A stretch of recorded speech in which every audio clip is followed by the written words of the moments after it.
ಜನರ ಆಗ್ರಹವನ್ನು ನಾನು ಸ್ವಾಗತಿಸ್ತೇನೆ.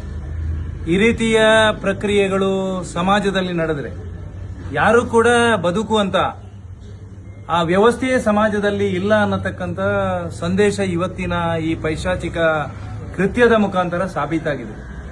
ಜನರ ಅಪೇಕ್ಷೆಗೆ ಅನುಗುಣವಾಗಿ ಆ ಎನ್ಕೌಂಟರ್ ಮಾಡತಕ್ಕಂಥ ವ್ಯವಸ್ಥೆಯನ್ನ ಇಲಾಖೆ ಮಾಡಿದ್ರೆ ಖಂಡಿತ ಸಮಾಜ ಅದನ್ನ ಗೌರವಿಸುತ್ತದೆ ಅನ್ನತಕ್ಕಂಥ ವಿಚಾರವನ್ನು ಕೂಡ ಈ ಸಂದರ್ಭದಲ್ಲಿ ನಾನು ಉಲ್ಲೇಖ ಮಾಡ್ತೇನೆ.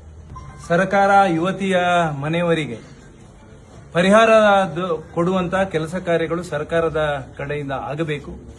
ವಿಶೇಷವಾಗಿ ಈ ಭಾಗದ ಉಸ್ತುವಾರಿ ಸಚಿವರು ಇವತ್ತು ಸಮಾಜದ ಮುಂದೆ ಇರತಕ್ಕಂತಹ ನೂರಾರು ಸಮಸ್ಯೆಗಳು, ಕಾನೂನು ಮತ್ತು ಸುವ್ಯವಸ್ಥೆಯನ್ನ ಕಾಪಾಡುವಲ್ಲಿ ಅತ್ಯಂತ ಹೆಚ್ಚಿನ ಕ್ರಮಗಳನ್ನು ಕೈಗೊಳ್ಳಲಿಕ್ಕೆ ಪೊಲೀಸ್ ಇಲಾಖೆಗೆ ಸೂಚನೆಯನ್ನ ಕೊಡಬೇಕು ಮತ್ತು ಸರ್ಕಾರ ಅವರ ಮನೆಗೆ ಪರಿಹಾರವನ್ನ ವಿತರಿಸಬೇಕು ಅನ್ನುವಂಥ ವಿನಂತಿಯನ್ನ